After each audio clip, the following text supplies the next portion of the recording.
Qala al-Malik rahimahullahu ta'ala wa nafa'anallahu bi ulumihim rabbi zidna ilman nafi'an warzuqna fahman wasi'an wa amalan mutaqabbalan bi rahmatika ya arhamar rahimin. Bismillahirrahmanirrahim.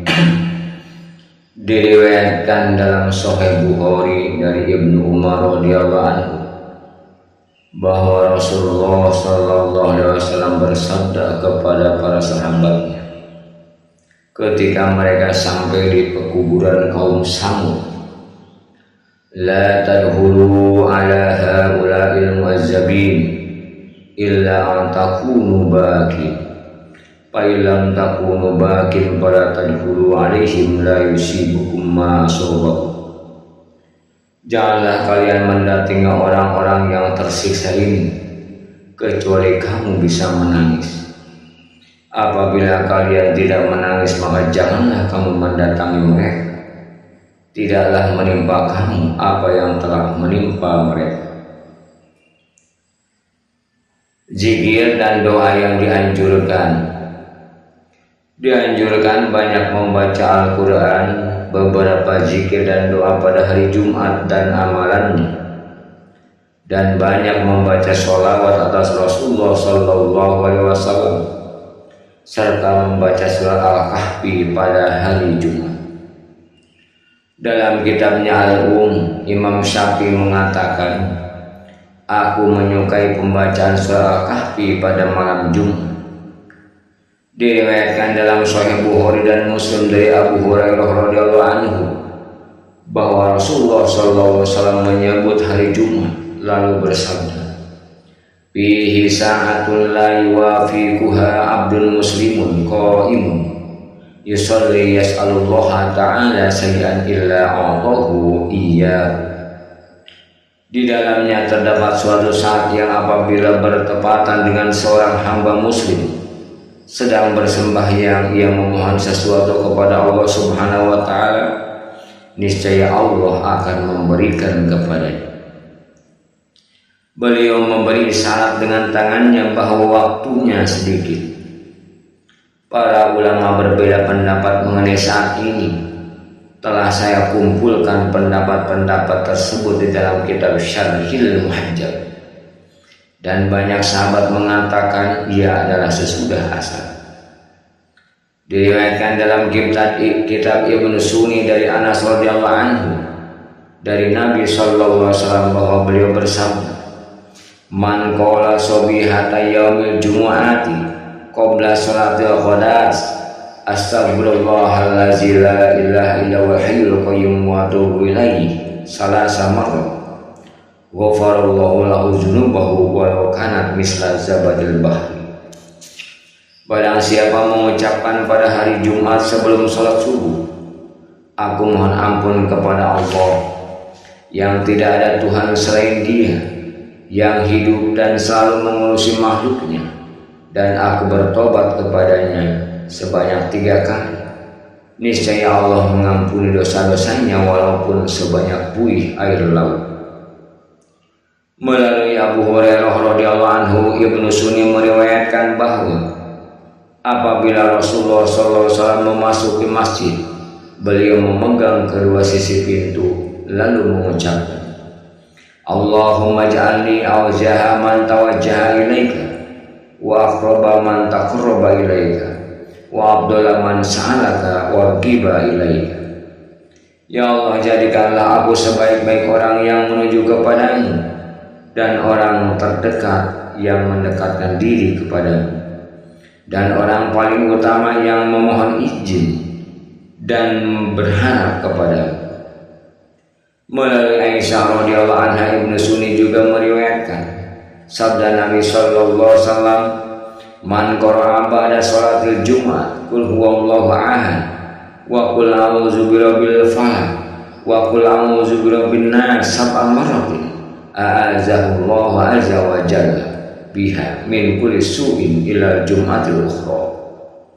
Barang siapa membaca sesudah sholat Jumat qul huwallahu ahad, qul a'udzu birabbil falaq dan qul a'udzu birabbin nas 7 kali, Niscaya Allah Azza wa Jalla melindunginya dari segala kejahatan hingga Jumat berikut. Dianjurkan banyak berzikir kepada Allah Subhanahu wa Ta'ala sesudah sholat Jumat. Allah Subhanahu wa Ta'ala berfirman, "Fa iza qudiyatis sholatu fantashiru fil ardi wabtaghu min fadlillah wazkurullaha katsiran la'allakum tuflihun." Apabila sholat telah selesai dilakukan, maka menyebarlah di bumi dan carilah keutamaan rezeki Allah, serta banyak berzikirlah kepada Allah, mudah-mudahan kamu berbahagia. Quran Surah Al-Jumu'ah ayat 10. Dianjurkan menghidupkan 2 malam Id dengan berzikir kepada Allah Subhanahu wa Ta'ala dan sholat serta ketaatan lain.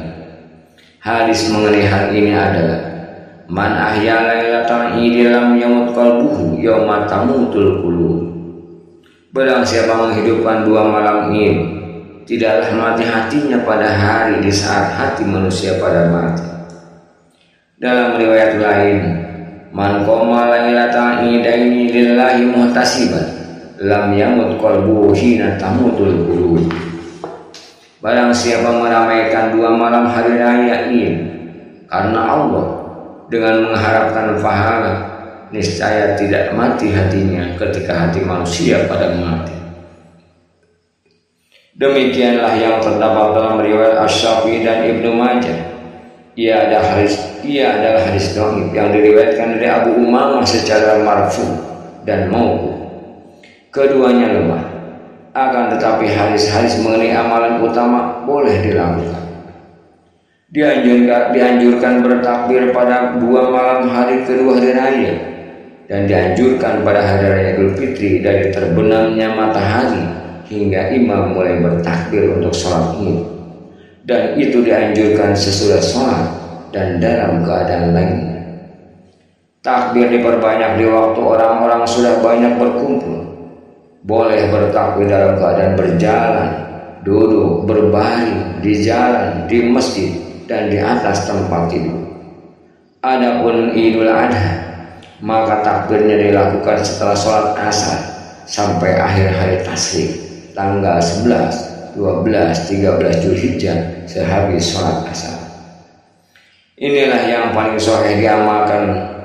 Banyak hadis yang diriwayatkan dalam Sunan Baihaqi dan telah saya jelaskan dalam Syarhil Muhadzab, dan saya sebutkan semua cabang-cabang yang berkaitan dengannya.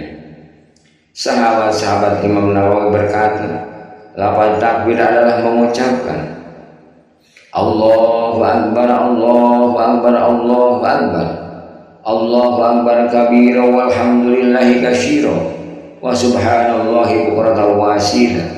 La ilaha illallah wa la na'budu illa iyyah mukhlisina lahuddin walau karihal kafirun. La ilaha illallah wahdah sadaqa wa'dah wa nasara 'abdah wa hazama al-ahzaba wahdah. La ilaha illallah wallahu akbar. Allah Maha Besar, Allah Maha Besar, Allah Maha Besar, Allah Maha Besar sebesar-besarnya. Segala puji bagi Allah sebanyak-banyaknya. Maha suci Allah pagi dan sore, tiada Tuhan selain Allah. Kita tidak menyembah selain Dia dengan mengikhlaskan agama baginya, walaupun tidak disukai oleh orang kafir. Tiada Tuhan selain Allah. Dia menepati janjinya, menolong hambanya, mengalahkan persekutuan musuh-musuhnya sendirian. Tiada Tuhan selain Allah, dan Allah Maha Besar.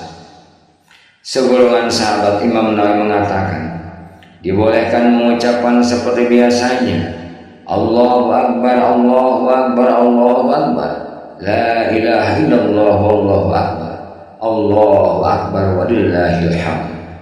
Allah Maha Besar, Allah Maha Besar, Allah Maha Besar. Tidak Tuhan selain Allah. Allah Maha Besar, Allah Maha Besar, dan segala puji baginya. Adalah sunnah bertakbir dalam sholat Id sebelum membaca ayat. Maka pada rakaat pertama bertakbir 7 kali selain takbir pembukaan. Yang kedua 5 takbir selain takbir ketika bangkit dari sujud. Takbir dalam rakaat pertama dilakukan setelah doa iftitah dan sebelum ta'awudz. Dianjurkan untuk mengucapkan antara dua takbir, subhanallah walhamdulillah wala ilaha illallah wallahu akbar. Demikianlah pendapat jumhur ulama. Sebagian ulama mengatakan adalah dengan mengucapkan la ilaha illallah wahdahu la syarikalah, lahul mulku wal hamdu biyadihil khair wa huwa ala kulli syai'in qadir. Tiada Tuhan selain Allah yang tiada sekutu baginya. Dia memiliki segala kekuasaan dan baginya segala pujian. Di tangannya segala kebaikan dan dia maha kuasa atas segala sesuatu. Andai kata ditinggalkan semua zikir ini dan takbir yang berjumlah 7 dan 5, sah sholatnya dan tidak melakukan sujud sahwi, akan tetapi hilang keutamaan. Adapun kedua khutbah dalam sholat ini, maka dianjurkan bertakbir dalam pembukaan khutbah pertama 9 kali dan khutbah kedua 7 kali.